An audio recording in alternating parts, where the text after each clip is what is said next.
अब नरेंद्र मोदी घरेलू मोर्चे पर घिरेंगे, विपक्षी घेरेंगे, कहेंगे कि कुछ रिटेलिएट करो, मुंह तोड़ जवाब दो, तुम जवाब क्यों नहीं दे रहे, हम होते तो ये कर देते, ये एक अलग बात है। लेकिन मैं ये पूछ रहा हूं कि अगर वो जवाब देते हैं जो आप कह रहे हैं कि चलिए लड़ाई मोल ले लेते हैं, तो फिर भी वो घरेलू मोर्चे पर घिरते नजर आएंगे, क्योंकि अभी आपने पूरा अर्थशास्त्र समझा दिया कि कैसे मुनाफा कम हो जाएगा, लोगों को निकालना पड़ेगा, तो भी घिरने वाले हैं। तो सरकार के सामने कितनी मुश्किल स्थिति है अभी ये। पिछले 2-3 साल से, हाँ। देखिए मैं, अगर आप, मैं पिछले 4-5 साल से बोल रहा हूँ इंडिया के ऊपर, 4 साल से। उससे पहले मैं मिडिल ईस्ट पे था। I was a big fan of doctor Jaishankar, जिस तरह से वो और फॉरेन पॉलिसी चल रही थी। 2023 was India best year foreign policy. जो G20 समिट भी हुई इंडिया में, SCO भी हुआ। लेकिन उसके बाद से इंडिया की foreign policy is more about promoting prime minister Modi than about promoting Indian national interest. देखिए, इतना ऑपरेशन सिंदूर के बाद प्राइम मिनिस्टर मोदी कहाँ गए? गाना, मालदीव्स, ट्रिनिडाड। ट्रिनिडाड, मैं जब जाता हूँ आई एम ए सुपरस्टार। जब ट्रिनिडाड की कॉन्फ्रेंस में दिन रात टीवी पे मैं ही होता हूँ, पता है, 2 बार गया हुआ हूँ मैं वहाँ पे। जो स्टेटमेंट्स मैंने दिए हैं, स्पीचेस दिए हैं। So it's a very small, छोटी सी कंट्री है वहाँ पे। नरेंद्र मोदी क्या कभी सोच सकते हैं कि डोनाल्ड ट्रंप जाएंगे ट्रिनिडाड? तो ये जो प्रॉब्लम ये है कि they have used foreign policy to promote prime minister Modi. 56 inch का सीना, इस तरह के बातें। तो अब he is trapped by his own discourse ना। तो अब वो ऑपोजिशन वो चीज़ों को लेकर कहेंगे कि भाई 56 इंच का सीना है या कोई और चीज़ 56 इंच की है, आपकी पेट वगैरह, इस तरह के बातें शुरू हो जाएंगे। और इंडिया में क्या हो गया है, वन थिंग डॉक्टर जयशंकर का कंट्रीब्यूशन है कि उन्होंने फॉरेन पॉलिसी को पॉपुलर कर दिया है। हाँ।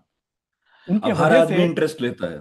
हाँ, जिनको लेना भी नहीं चाहिए वो भी लेते हैं। मैं देखता हूँ बात कमेंट्स कि ऐसा थप्पड़ मारा यूरोप को। अरे भाई, इट्स जस्ट ए स्टेटमेंट थप्पड़ नहीं मारा यूरोप को। सो अब क्या है, if that is the reason why Modi's popularity in magic है, तो he is going to be under pressure to give a strong response, number one, and take a strong stand. वरना क्लियरली लगेगा नरेंद्र सरेंडर वाली बात आ जाएगी अगर ये बर्दाश्त कर ले। छोड़ दें बीजेपी को, छोड़ दें मोदी को, छोड़ दें, बट इंडिया के लिए this is going to be devastating. Because India ने धीरे धीरे पिछले 3-4 साल में अपने सारे अंडे were slowly moving into the western basket ना। Yes.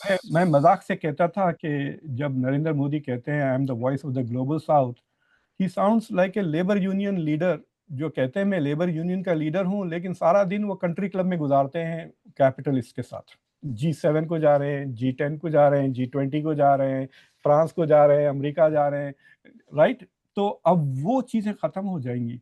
So India has to, this is a turning point Nitin ji के। लेकिन the deal can be made, that is the good thing. Positive चीज मैं ये कह रहा हूं कि डील बन सकती है, which means Trump has done something which is very interesting.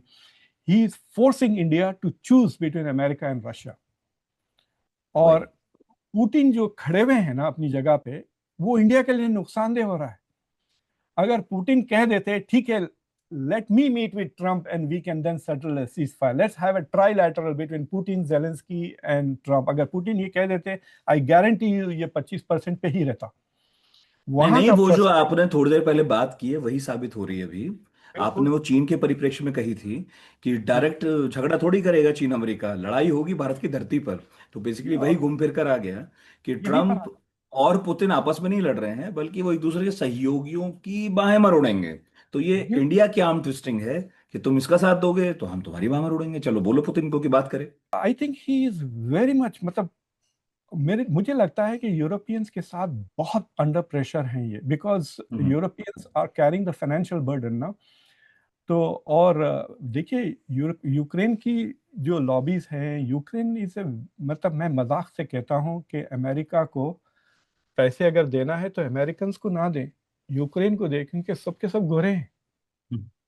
अगर आप यहाँ पे पैसे देते हैं तो 12% काले हैं, 13-20% के करीब ब्राउन लोग हैं, चाइनीज इंडियंस को फायदा होता है। तो अमेरिका के टैक्स पेयर्स यूक्रेन को दें, सारे only white people will benefit.